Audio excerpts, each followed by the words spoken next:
لایەنێکی سەرەکین لە پێکەنانی حکوومەتی داهاتووی عێراق و کۆمەڵێک مەرج و داواکاری دیکەیان هەیە جگە لە لایەنەکانی دیکە بەڵام ئەمەوێت لە سەر بابەتە لەگەڵ میوانەکەم قسە بکەم بەڕێز وائیل حازم سیاسەتمەداری نزیک لە هاوپەیمانی سیادە لە بەغداوە لەگەڵما بەڕێز وائیل سپاس کە لەگەڵ کوردستان 24 بۆ پرسی پێکەنانی حکوومەتی داهاتووی عێراق داواکاری سەرەکی سوننەکان لە حکوومەت چییە و پێت وایە تا چەندە ئەم داواکاریانە جێگەی خۆی بگرێت؟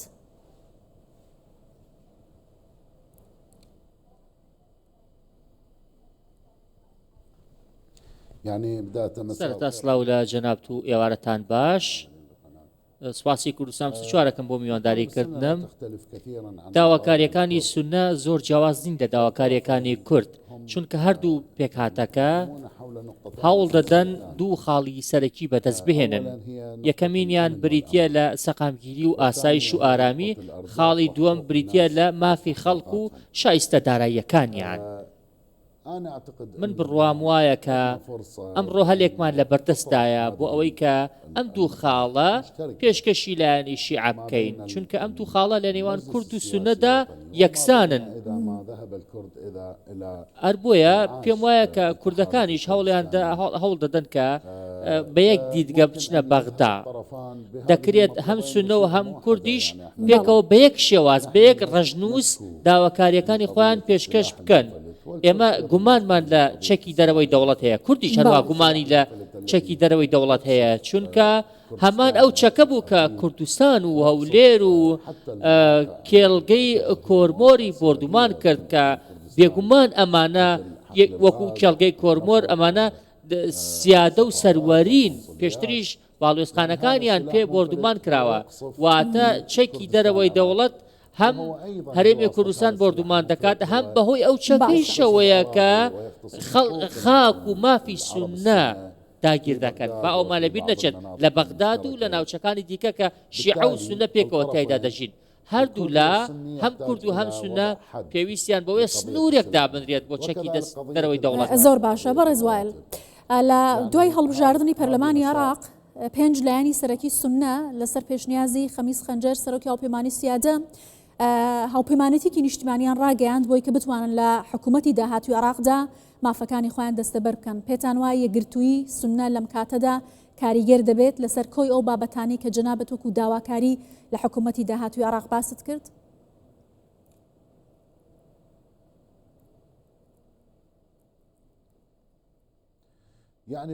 بێگومان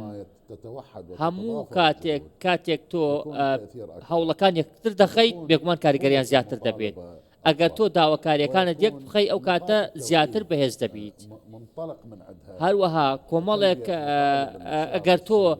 بۆ نمونە سونە و کورد پێکەوە هەوڵەکانیان یەک بخەن بێگومان کاریگەری زیاتر دەبێت هەوڵەکانیان. ئێستا بۆ نمونە سونەکان لەسەر بابەتێک ڕێکەوتون دەیانوێت پێکەوە داواکاریەکانیان بخەنە بەردەم لایەنی شیعە هەتاوەکو زیاتر یەکگرتووی هەبێت بێگومان داواکاریەکان زیاتر جێبەجێ دەکرێن و ئەگەری جێبەجێکردنیشان زیاتر دەبێت. من لەبەر ئەوە وتم سونە کە ئێستا یەکیان گرتووە لەناو خۆدا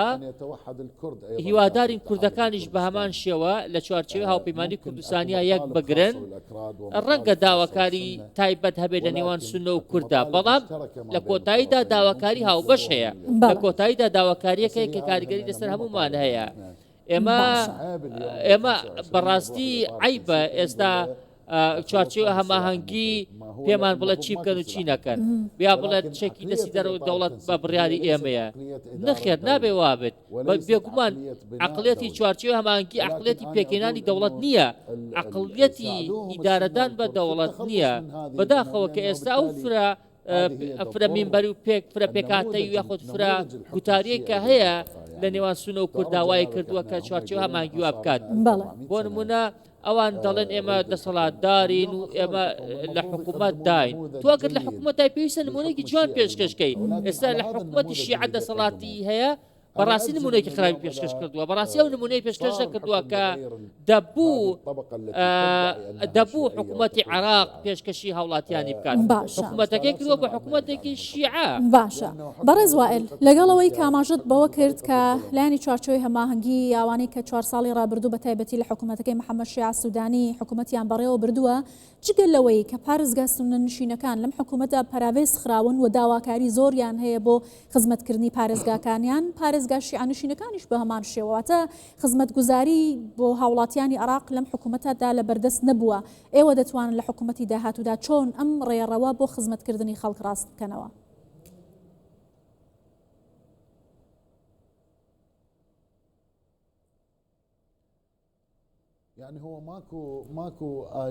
تاوکو ئێستا ڕێکارێک نەگیراوەتە بەر بۆ ڕاستکردنەوەی هەڵەکان بەڵکو لە سەر هەڵەکردن بەردەوام بوون ئێستا ئێمە ڕوبەڕووی چینێکی سیاسی نەبووینەتەوە کە بڕوایان بە کاری سیاسی هەبێت ئێمە لە بەردەم کۆمەڵێکان نین کە بڕوایان بە کاری پێکەوەی هەبێت تەنانەت بەشێک لە چوارچێوەی هەماهەنگیش لەو بڕوایدان کە پێویستە چەک لە دەرەوەی دەوڵەت نەبێت بەڵام بەشێکیان ئەو چەکەیان هێشتوەتەوە لە دەرەوەی دەوڵەت بەشێک لە چوارچێوەی هەماهەنگی ڕەنگە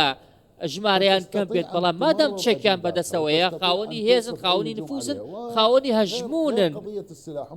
بابەتەکە مەسەلەی چەک نییە بەتەنها ئێستا هەندێک دەستەواژە بەکاردێهێنن بۆ نمونە دەڵێن کەسێکیانم بینی باسی لەوە دەکرد کە دەمانەوێت چەک لە دەستی دەوڵەتا کۆکرێتەوە ئێمەش داواکاریمان هەیە و چاکسازی دەکەین و گرنگی بە شایستەدارەکانی هاوڵاتی دەدەین بەڵام لەسەر ئەرزی واقعی ئەمەیان نەکردووە بۆ نمونە ئەوان دەیانەوێت داواکاری کورد و سونە کە داواکاریکی ڕەوایەبی بەستنەوە مەسەلەی تائیفێتەوە بڵێن بە تەرسی لەسەر شیعەیە با تۆزێ لۆژیکیانە بیرکەنەوە هێزەکانی شیعە با تۆزێک عاقلانە بیرکەنەوە چۆن ئێستا سوپایەکت هەیە لە نێو دەوڵەتدا کەچی میلیشیایت هەیە تۆ چۆن سوپات هەیە لەلایەکی دیکە و میلیشیات هەیە هێرش دەکاتە سەر ژێرخانی تۆ ئەمە چۆن دەبێت تۆ خاوەنی سوپایەک بیت لە کاتێکدا چەکیش لە دەرەوەی دەوڵەت هەبێت ئێمە نەک لە دووس خورمات و لە سەلاحەدین لە ئەنبار لە نەینەوە ئەمانە هەر هەموو میلیشیایتایە ئەم میلیشیانە ئێستا کاری باڵندەراتی دەکەن خاکداگیر دەکەن هێرش دەکەنە سەر هەرێمی کوردستان هەروەها پەیوەستن بە فەرمانەکانی وڵاتێکەوە کە لە دەرەوەی عێراق تەنانەت ئێستا چەکیشیان دژی سەدر هەڵگرتووە کە سەدر خۆی کەسایەتێکی شیعەیە ئەم دابەشکاریە نامانگەێنێ بە هیچ یاخود تۆ چاوەڕێبی ئەم دابەشکاریە دەوڵەتی پێدروستکەی دەوڵەت بەمە دروست نابێت ئەم میلیشیایە مەترسیە لەسەر خاکی عێراق مەترسیە لەسەر گەلی عێراق مەترسیە لەسەر ژێرخانی عێراق تەنها لەسەر کونە و سونە و کورد مەترسی نییە تەنانەت لەسەر شیعەش مەترسیە 800 کەسیان شەهید کرد لە خۆپیشاندانی پارێزگا شیعەکان داوایان دەکرد دابمەزرێن داوایان دەکرد خزمەتگوزاریان پێشکەش بکرێت باشە ینی چەند کەسیان لە سەدرەکان شەهید کرد ئەمانە چین ئەمانە لە دەرەوەی دەوڵەت نوچەکیان بەدەستەوەی ئەمە مەترسیە ڕاستەقینەکەیە ئەمە مەترسیە گەورەکەیە چونکە ئەم مەترسیە هەموو جوڵەیەکی بەرەو پێشبردن هەموو جوڵەیەکی ئاوەدانی ڕادەگرێت ئەمانە دەستیان بە هەر شتێک بگات دەستیان بە هەر شتێک بات بێگومان ڕێگریە دەکەن پێشکەوێت ئێستا لە دەروی بەغدادیش ناوچیان کۆنتڕۆل کردووە زۆر باشە ئێستا جەنابی شێخ خەمیس خەنجەریش وتی کە خاکی ئێمەیان داگیر بوو خاکیمان دزیوە زۆر سپاس دەکەم بەڕێز وائل حازم سیاسەتمەداری نزیک لە هاوپەیمانی سیادەی سونەکان لە بەغداوە لەگەڵ کوردستان 24 بووی زۆر سپاس.